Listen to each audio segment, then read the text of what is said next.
Remember, in March 2026, suspended EMPD Deputy Chief Julius MKHWANAZI, the rogue cop who clearly loves money more than anything else in this world, testified before the Madlanga Commission. When he was grilled about the precious stones stolen from a Rosebank property, MKHWANAZI initially tried to save his own skin and shield his team. He claimed the raid at the Killarney flat was a perfectly legal, authorized joint operation between the MKHWANA Metro Police, the JMPD, and Gauteng traffic authorities. But when pressed further under intense cross-examination, his story completely fell apart. MKHWANAZI was forced to admit that there was absolutely zero paperwork or official documentation to back up his joint operation claim. Now, he strongly denied personally stealing or selling those rare Sugilite stones, which he hilariously claimed he thought were just lithium at the time. But he couldn't deny he was there, because the commission had undeniable rock-solid proof placing him at the scene.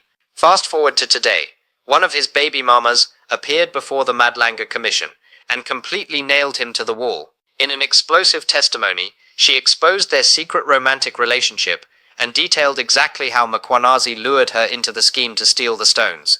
But she didn't stop there. She exposed a string of other dirty operations they pulled off together. Her bombshell revelations completely took Justice Madlanga off guard, leaving everyone in the room stunned by the sheer corruption spilling out of her mouth. Welcome back to today's podcast. If you're ready for the full breakdown, hit that like button, share this video, subscribe, and turn on the notification bell so you never miss an update. Right now, drop a comment down below and type "Arrest MKHWANAZI" now if you want to see this criminal behind bars. Jabulani, roll the clip. The purpose of my statement is to come forward and assist the Commission with a matter that is currently seized with. I have come forward because I want to acknowledge my role in what happened, and I want to give the Commission information about the precious stone case. The next heading that appears there is Precious Stones case. You can continue at paragraph 3.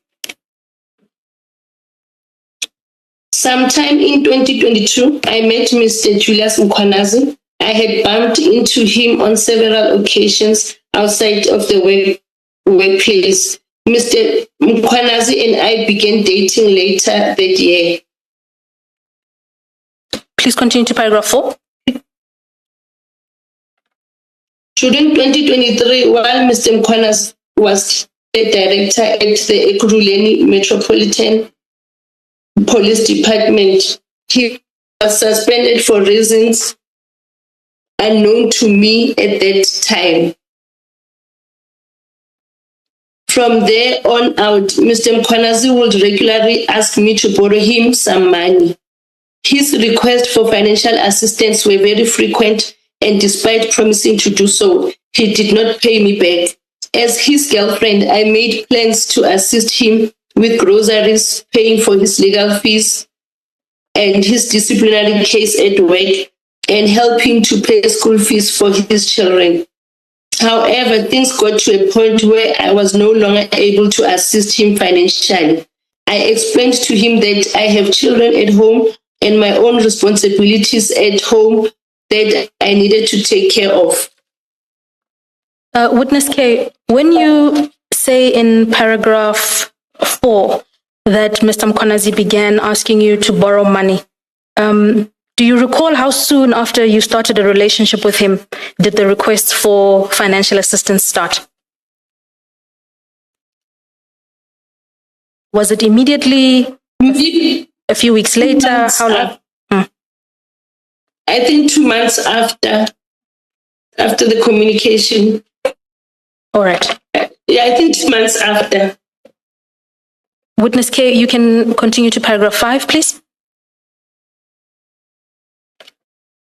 When I could no longer borrow Mr. MKHWANAZI any more money from my salary, and I had depleted my savings, he asked me to keep my ear to the ground and pass any information that involved money onto him.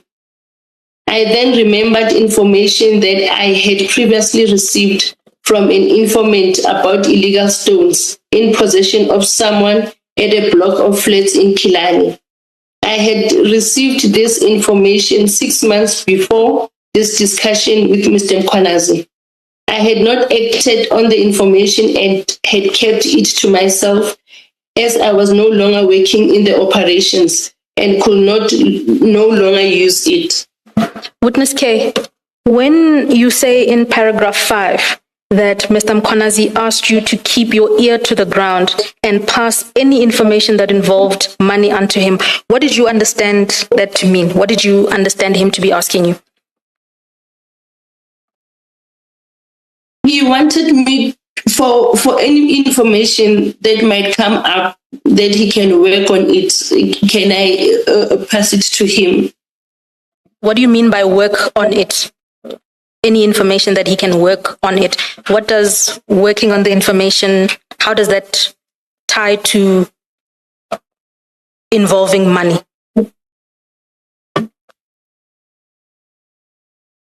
Anything that if I get the information and the information becomes positive, then there can be an exchange of something after that information. Of something? Something in exchange. For money. Is that correct? For money, yes. Thank you.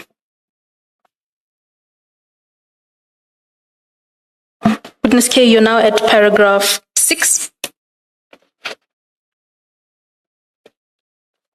I came to know of this informant when I conducted operational duties in my previous role. During my time in operations, I would routinely receive information and tips from various informers and members of the general public concerning possible unlawful activities such as drug possession and dealing and possessions of hijacked and stolen vehicles. In my capacity as a Metro Police officer, I had access to relevant sources and backup. In order to act on such information in the ordinary course upon receiving information, my colleagues and I will attend the scene, question persons at the scene, and conduct a search and seizure operation after receiving their consent. In circumstances where an arrest had to be made, we will detain the suspect and take them to the nearest police station for further processing. Witness K, when you say in paragraph 6, I came to know of this informant when I conducted operational duties in my previous role. Can you explain what you mean by operational duties?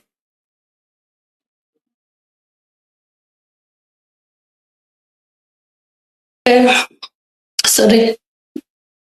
My roles, my duties now are different from the previous duties I was working on, where I was able to follow up information, do those stop and search, arrest and follow up information and make any arrest that came up. And when you refer to a previous role, what role was that? The previous role, it's where I still, it's when my duties allowed me to go and do the house search, do the stop and search of the vehicles, follow up information if this car is stolen or it was hijacked. And was this role that you're referring to, your previous role, was it inside JMPD or outside the organization? Inside JMPD. So Witness K, in light of your statement in paragraph 6, where you say because you were no longer performing operational duties, you, upon receiving this information, you indicate that you did nothing with it. You kept it to yourself. Yes.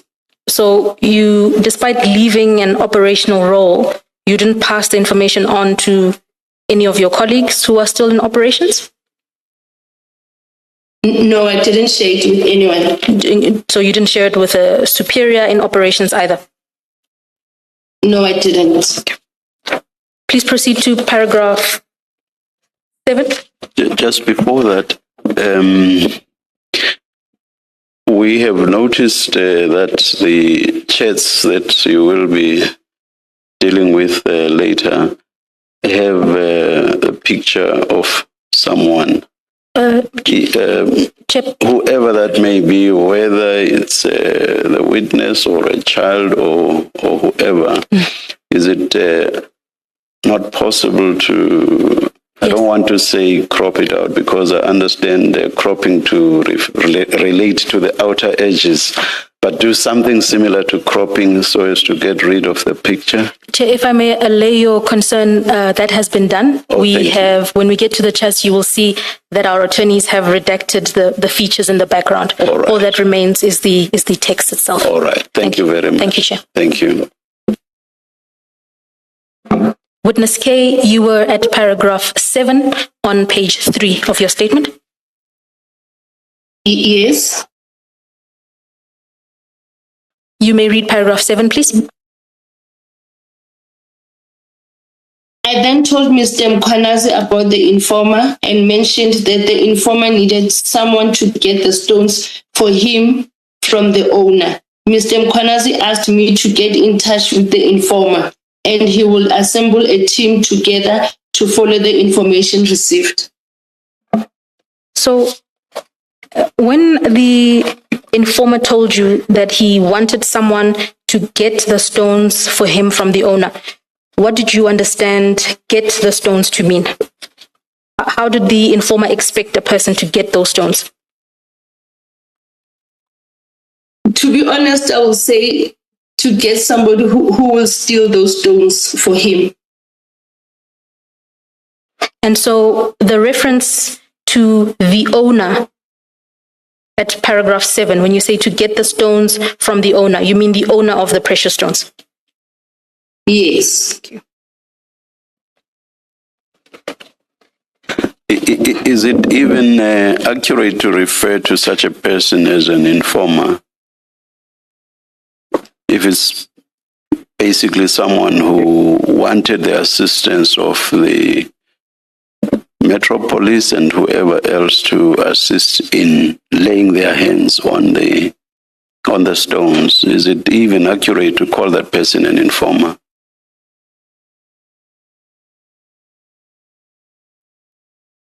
No, but okay, no, my apology to call him the informer. No need to apologize. Just respond. No need to call him the informer. No, I was saying there is no need for you to apologize. And then my question is it accurate to call this person an informer? No, there is no need for me to call him the informer. You are basically saying it is not accurate to call the person an informer. Is that what you mean? Yes. All right, thank you.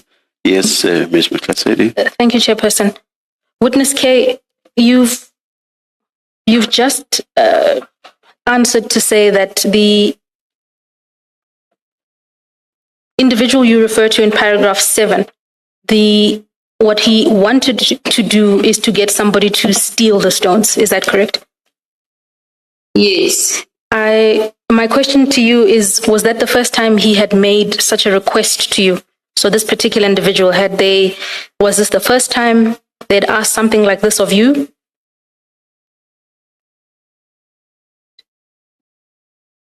No, he used to tell us if there's a car that was stolen, maybe in Sedaldine, that I can come and check it and all that. But with the stones, it was the first information. Okay. And so when you say this individual would give you information about a stolen car or information about a potential crime, why would he give you that information? What was the expectation that you would do with that information?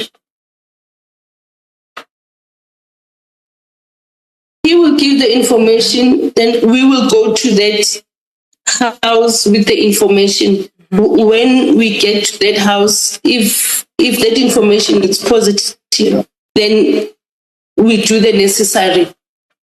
We book the car at the nearest 13, and then if we found the suspect, we take the suspect to the nearest police station. Okay, so historically or previously, when you would receive information from this person, the information would be related to law enforcement. So he would be telling you information related to a potential crime. Is that correct? Yes. But would you agree that this scenario was different because he was giving you information in order to obtain something different as opposed to ensuring the enforcement of the law? Is that right? Yes. Witness. Now it looks like it does become an informer. Thank you. It's a dual role. In respect of all the other things we're talking about, but not insofar as the stones were concerned. Please continue, Ms. Mutlase. Thank you, Chair.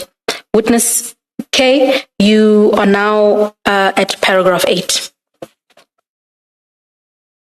Sometime in January or early February 2023, Mr. Muinazi came very persistent about getting the information on the stones and continuously followed up with me until I was able to get in touch with the informer.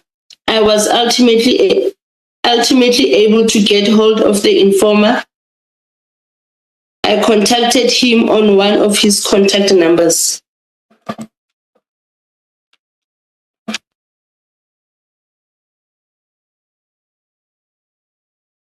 Witness K, are you able to disclose the name of the informer in paragraph 8? There's no need for you to read the telephone number, but are you able to identify the name of the informer in paragraph 8? His name is Jengo Simon.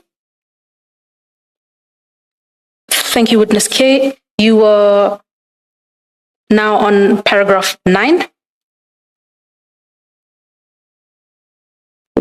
In my discussions with him, we discussed the information he had initially given to me about the stones. Mr. Simon was still interested in getting the stones. When he initially shared the information about the stones with me, Mr. Simon had driven with me in his car at Killarney to show me the block of flats in Killarney near the mall where the stones were kept. Mr. Simon pointed out the block of flats to me and gave me the unit number of the flat where the stones were kept. I then gave these details to Mr. Muinazi. Thank you, Witness K. Can I ask you a few questions related to that paragraph?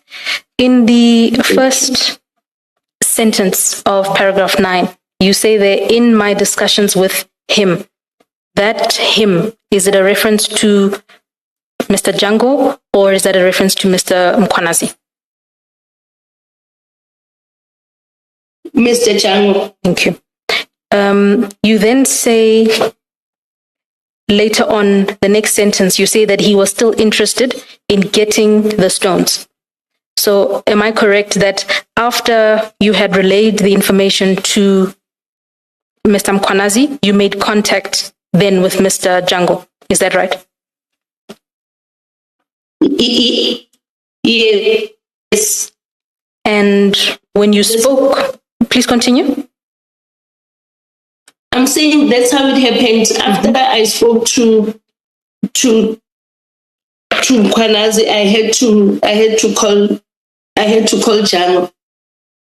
And is it correct that when you then spoke to Mr. Django, he was still interested in getting the stones, as you put it?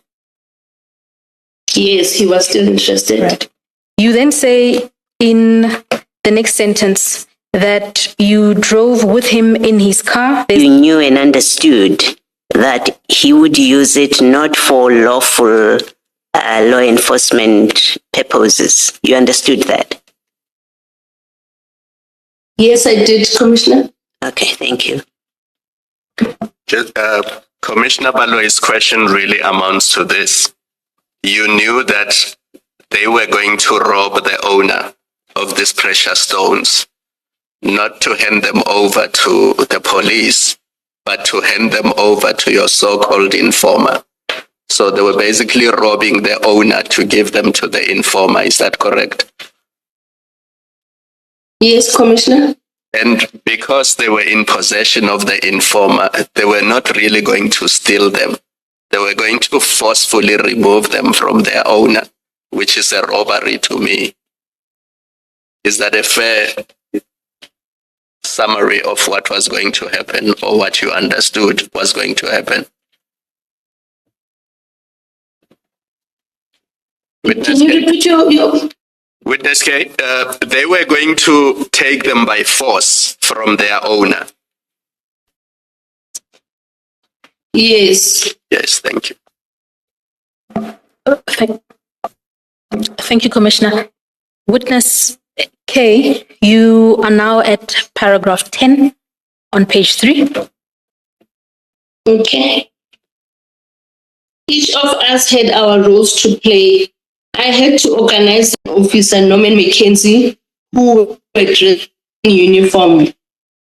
Mr. Muinazi also introduced me to... Sorry, Witness K. And what uniform was this? Ekurhuleni Metropolis uniform. Thank you. Please continue. Mr. Muinazi. Okay. Mr. Muinazi also introduced me to a man dressed in plain clothes, who I now know as Andy van der Veld, and who I understand to be a civilian. This was the first time that I had met any of them. While at Nando's, I shared with them the information from the informer and explained that he was looking for someone who could get him stones, and he was willing to pay for the stones. To get the stones, I think that article, the definite article, is important.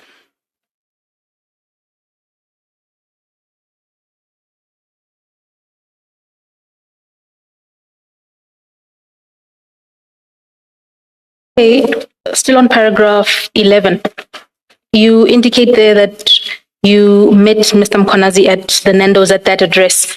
How did you get to that Nando's? Did you drive there? Did you walk there? Is it nearby? How did you get there? I drove there in the morning. And what car were you driving that morning? It should be a red Golf 5.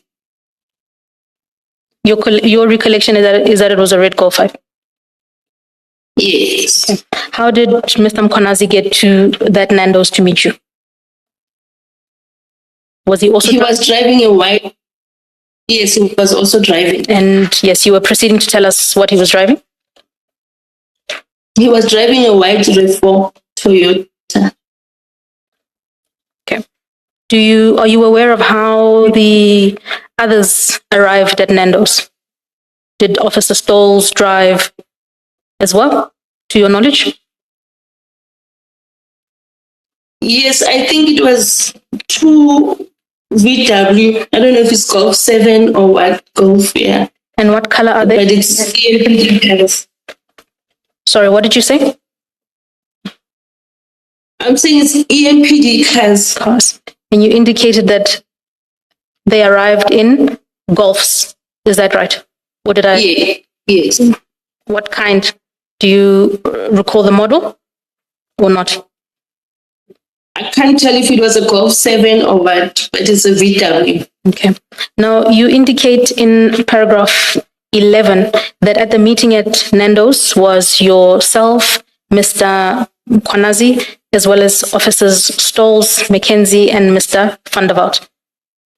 Correct? Yes. So just to make sure, you've confirmed the model of the car you were driving and the model of the car that Mr. Muinazi was driving. Do you know how the 3 other individuals arrived? Did they come in separate cars? Did they drive together? Do you recall how they arrived at the meeting at Nando's? I first met with Muinazi first. Mm-hmm. So when they came in, we were already inside the restaurant. But when they left, I think I saw Yeah, those two cars. Those two cars that you They came. Yes, Please they continue. came separate. Yes, you said they came. Please continue. They came separate. Mr. Muinazi, he was in a white RAV4, and then the other three, they were using those two cars. Thank you. Witness K, Witness K, did you want to supplement your answer? Did you want to say something? Yes, sorry. I can't tell if Keisha Stalls was alone or Keisha Stalls was with the civilian guy and Mr. Mackenzie was alone in the car. All right. But your evidence is that you recall the three of them arriving in two cars and that the cars are EMPD Golfs. Yes. Do you recall the color?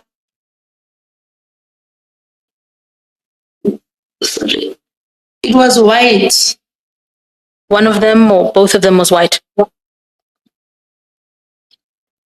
I can't remember if one was marked, the other one was unmarked, or both were white in color. I'm sorry, I can't remember. No, that's noted. That's noted. Witness K, still in paragraph E. My apologies.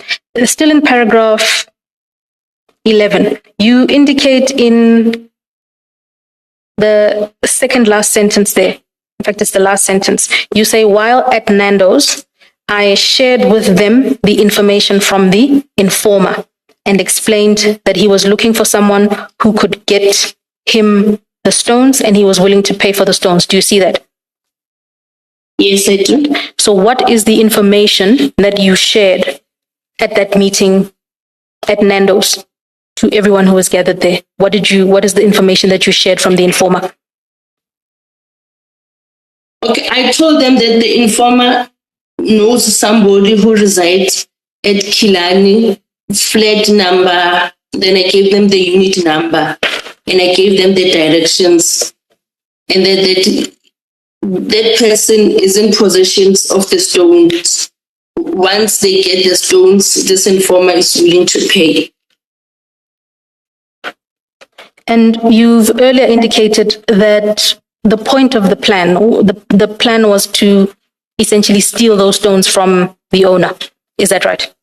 Yes. Yes. Now, based on your recollection at this meeting, as you shared this information with the people who were present at that meeting, they understood that the plan was to go to the apartment in Killarney and steal the stones. Yes, they were aware. They were aware that the plan was to go into the apartment and to steal the stones. Yes. Okay. Witness K, with reference to the stones, when you say you provided them with information, at that point in time, what did you know about the stones? Were you aware of what they're called? Were you aware of how they looked? What did you know about the stones? I only know that some were purple, some were green, but I couldn't tell more of that. I didn't have enough knowledge of those stones as well.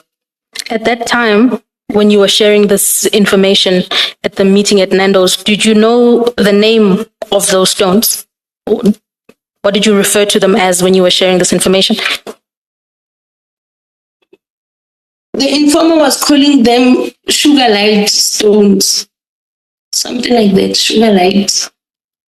Thank you, Witness K. So, apart from yourself, did anyone else at that meeting have any knowledge about the stones? So, apart from what you shared with them, did anyone else there have knowledge on the stones? Yes, I think the civilian guy had the info, had more knowledge on the stones. And what's your reason for thinking that the civilian had more knowledge on the stones? Because later during the day, when we met with the informer, he was the one who knew the value of those stones. They could rate at how much. Witness K, is it correct that basically at Nando's, the five of you met in order to plan the events of that morning? Is that right? Yeah. Okay. And so in practical terms, please explain what the plan was to get the stones. Did you discuss in practical terms what would happen step by step? Okay, my role here was to give the information of what I got from the informer, and Mr. Muinazi is the one who organized people who will go to Killarney. And then later we managed to meet with the informer, and then the agreement and everything was later. So, Witness K, to make sure I understand you, you're saying your role was to bring the information and to engage with the informer, but the how, the manner in which the stones were to be taken, am I correct in saying that you didn't have much knowledge of that? Is that correct? Yes. And that yes. you left the practicalities, the practical steps, you left those to Mr. Muinazi. Mr. Muinazi and his people. Yes. Thank you. Witness K, can I invite you to carry on at paragraph 12? Okay. After our meeting, we went our separate ways. Officer Stolz, Mackenzie, and Mr. Van der Walt went to Killarney to get the stones. I then went home. I don't know where Mr. Muinazi went. Approximately an hour and a half after I arrived home, Officer Stolz phoned me. She phoned me and... Sorry, Witness K, I apologize. Can I stop you? Can I stop you there? In that first sentence of paragraph 12, you say that after the meeting, everybody went their separate ways. And you say that Officer Stolz, Mackenzie, and Mr. Van der Walt went to Killarney to get the stones. Based on your recollection, did they go directly to Killarney after the meeting, or did they make any stops on the way? No, they started at Rosebank police station to make an OP entry that they are from Ekurhuleni, but they will be working in the area of Joburg, of Johannesburg. And this reporting to the police station in Rosebank, was that something that had been discussed and agreed upon at the meeting at Nando's that morning? No. So how did you become aware that they had stopped at the Rosebank SAPS? They told me after they made that entry. After they made that entry, they are now proceeding to the flat. Thank you, Witness K. Still on that second sentence, can I please ask you to turn to your exhibit bundle? That's your file number 2. Okay. Okay, I'm there.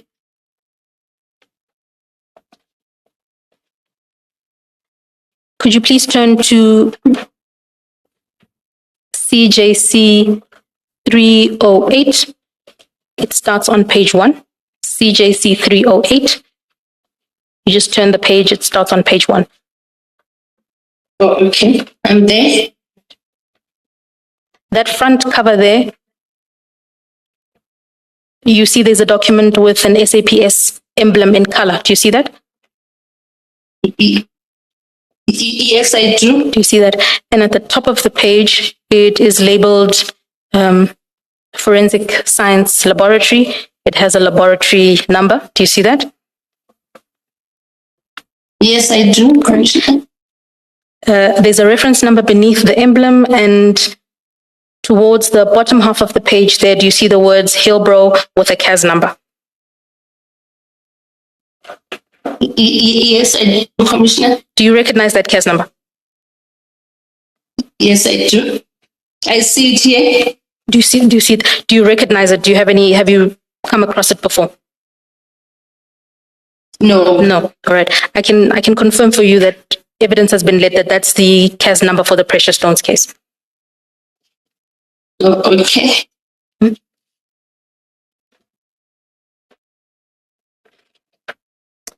Okay, thank you. I was not aware of. Thank you. Let me ask you to please turn to page 2.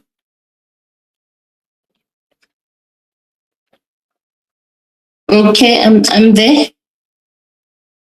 And these images, witness K, are extracted from the security footage at the apartment in Killarney.